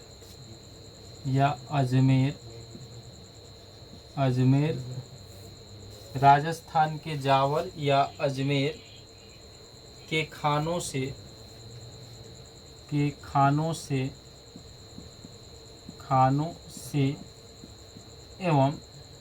एवं देखा जाए तो यह अफगानिस्तान एवं ईरान से भी प्राप्त किया जाता था चांदी। अफगानिस्तान एवं ईरान से भी चांदी की प्राप्ति सिंधु घाटी सभ्यता में होती थी। पांचवें क्रम का जो धातु है वो है सीसा।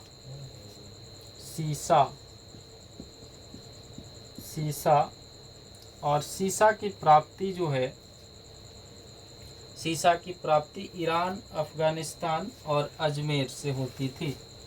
ईरान, अफगानिस्तान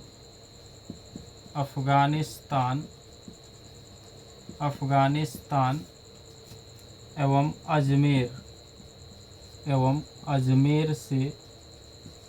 अजमेर से होती थी। ईरान, अफगानिस्तान एवं अजमेर से होती थी। और इसी क्रम में कच्चा माल है शिलाजीत।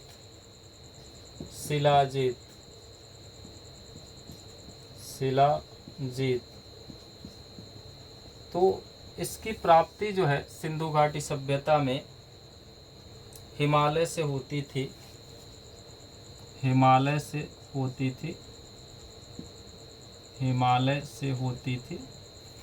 और सातवें क्रम का जो धातु या फिर कच्चा माल है वो है गोमेद। तो हमें याद रखना है कि गोमेद की प्राप्ति जो है गुजरात से होती थी। आठवें क्रम का धातु जो है वो है सोना। ये बहुत इम्पोर्टेंट है, इसे भी याद रखना है। और सोना जो है दक्षिण भारत में कर्नाटक से प्राप्त होता था। सिंधु घाटी सभ्यता में सोना दक्षिण भारत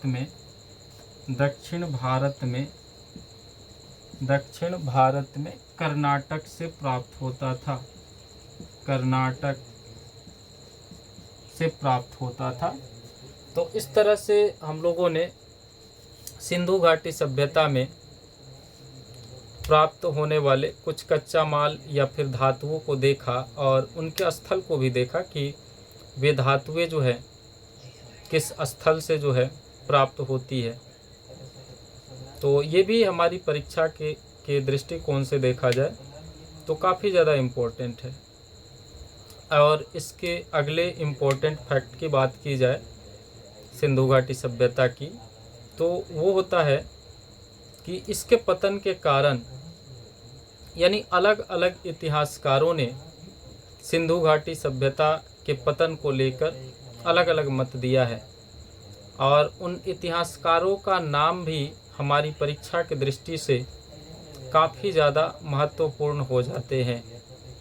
यानी बाढ़ जैसे पतन के कारणों में देखा जाए तो बाढ़ हो गया, सूखा हो गया, भूकंप हो गया, अलग अलग तरह के विद्वानों ने अपना अलग अलग जो है मत दिया है। अब कौन सा मत जो है कौन से विद्वान के द्वारा दिया गया है, ये हमारी परीक्षा के लिए बहुत ज़्यादा महत्वपूर्ण हो जाते हैं। तो ये हमें याद होना चाहिए। तो आइए इस फैक्ट को भी हम लोग लिख ही लेते हैं ताकि परीक्षा में किसी तरह से कोई भी गड़बड़ी ना हो पाए। तो आइए लिखते हैं हम लोग। तो अब हम लोग जो है बोर्ड पर एक तरफ लिखेंगे विनाश के कारण तथा दूसरी तरफ लिखेंगे विद्वान या फिर इतिहासकार जिनके द्वारा यह मत दिया गया है। तो ये हमारी परीक्षा की दृष्टि से ये भी काफ़ी महत्वपूर्ण है, तो इसे भी हम लोग लिख लेते हैं। तो बोर्ड पर एक तरफ लिखते हैं विनाश के कारण, यानी बात सिंधु घाटी सभ्यता की हो रही है। एक तरफ लिखेंगे विनाश के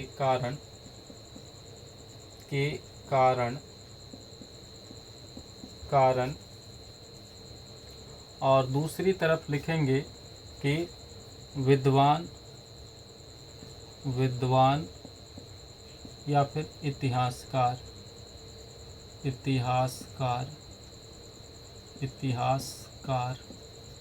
यानी जिनके द्वारा यह मत दिया गया हो।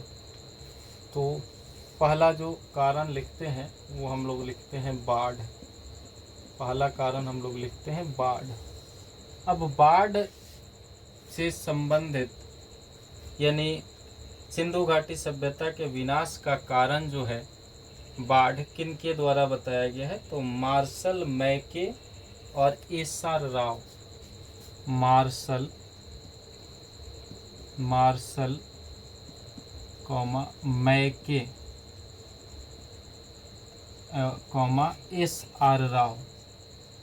एसआर राव, यानी इन तीन लोगों के द्वारा जो है सिंधु घाटी सभ्यता के विनाश का कारण जो है बाढ़ को माना गया है। दूसरा कारण आ जाता है आर्यों का आक्रमण। आर्यों का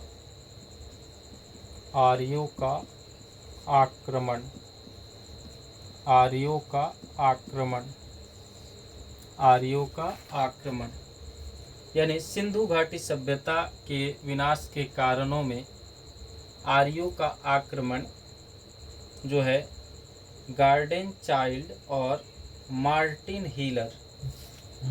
गार्डन चाइल्ड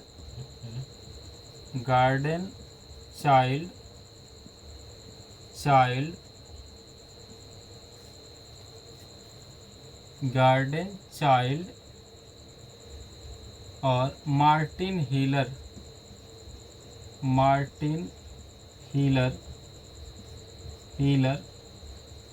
और साथ ही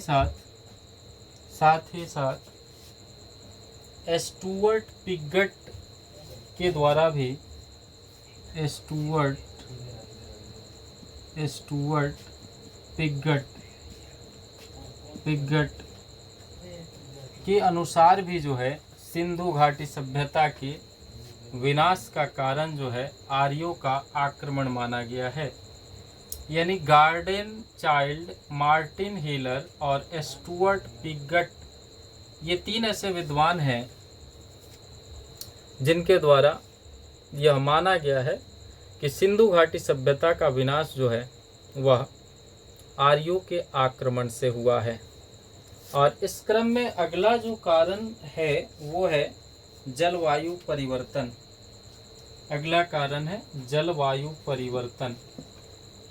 जलवायु परिवर्तन। जलवायु परिवर्तन। और जलवायु परिवर्तन जो है किन किन विद्वानों द्वारा माना गया है, तो उनमें है आर.एल. एस्टीन। आर.एल.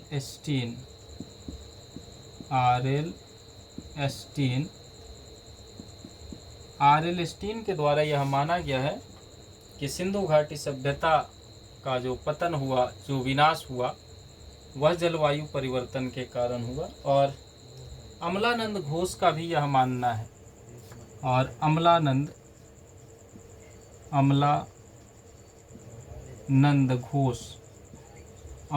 घोष का भी यह मानना है कि सिंधु घाटी सभ्यता का पतन जो है जलवायु परिवर्तन के कारण हुआ। यानी ये जो 2 लोग हैं, आर.एल. एस्टीन और अमलानंद घोष, आर.एल. एस्टीन और अमलानंद घोष के द्वारा या उनके मतानुसार यह माना गया है कि सिंधु घाटी सभ्यता का जो विनाश हुआ, जो पतन हुआ, उसका प्रमुख कारण जो है वह जलवायु परिवर्तन है। तो अगला कारण क्या बताया गया है, वो है महामारी। चौथा कारण महामारी। तो महामारी जो है किस विद्वान द्वारा बताया गया है सिंधु घाटी सभ्यता के पतन का, तो K.U.R. केनेडी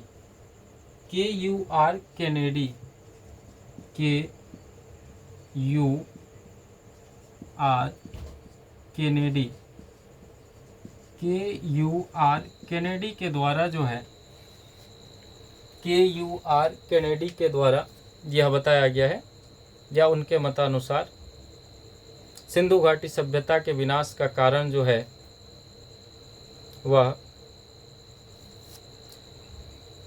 महामारी है। सिंधु घाटी सभ्यता के विनाश का कारण महामारी है। अब अगला जो कारण बताया गया है वह पर्यावरण परिवर्तन। 5वां कारण जो सिंधु घाटी सभ्यता के विनाश का है वह है पर्यावरण परिवर्तन।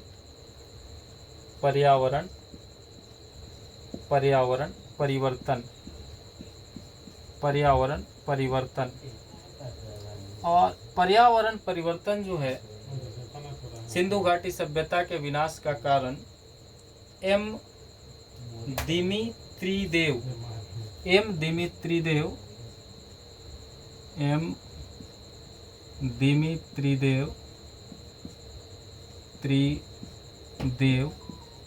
इनके द्वारा सिंधु घाटी सभ्यता के पतन का कारण पर्यावरण परिवर्तन माना गया है।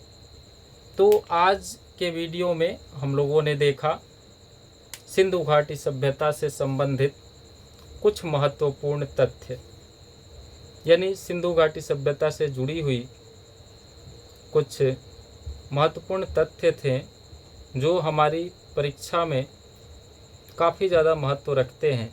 और यहाँ से हमारे परीक्षा में काफ़ी ज़्यादा प्रश्न भी पूछ लिए जाते हैं। तो हमें उम्मीद है कि ये जो वीडियो होगा ये आप लोगों के लिए काफ़ी ज़्यादा लाभकारी सिद्ध होगा आपकी परीक्षा के लिए। अगला जो हम लोग सिंधु घाटी सभ्यता से संबंधित वीडियो लेके आएंगे उसमें हम लोग पढ़ेंगे सब्जेक्टिव टाइप के प्रश्न, यानी सिंधु घाटी सभ्यता से जुड़े हुए जो हमारे परीक्षा में सब्जेक्टिव प्रश्न पूछ लिए जाते हैं उसको हम लोग लेके आएंगे। जैसे सिंधु घाटी सभ्यता का जो धार्मिक जीवन है उसे हम लोग लिखेंगे, समझेंगे, या फिर सामाजिक जीवन हो गया, आर्थिक जीवन हो गया, राजनैतिक जीवन हो गया, सिंधु घाटी सभ्यता का जो जल निकासी प्रणाली थी उसे हम लोग पढ़ेंगे, उसमें जो भवन निर्माण की कला थी उसको हम लोग पढ़ेंगे। यानी अगली वीडियो में हम लोग सिंधु घाटी सभ्यता से संबंधित जो सब्जेक्टिव क्वेश्चंस बन सकते हैं, जिसे हमें लिखना होता है, अलग अलग प्रश्नों की अलग अलग प्रवृत्ति होती है, उसमें अलग अलग शब्दों को दिया जाता है कि हमें इतने शब्दों में लिखना है, इतने शब्दों में लिखना है। यानी जो मार्क्स होते हैं, नंबर होते हैं, उन नंबरों के अनुसार जो है शब्दों को निर्धारित किया जाता है। यदि 2 नंबर का प्रश्न आता है तो उसे कितना शब्द में लिखना है, 5 नंबर का प्रश्न हुआ तो उसे कितना शब्द में लिखना है, या फिर 20 नंबर का प्रश्न हुआ तो उसे कितना शब्द में लिखना है। ये जो प्रश्न का नंबर होता है उस पर निर्भर करता है कि हमें कितने शब्दों में लिखना है।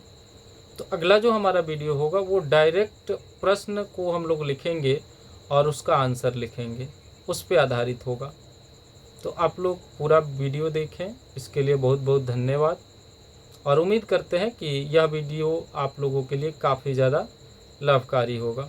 फिर मिलते हैं हम लोग अगले वीडियो में, तब तक के लिए धन्यवाद।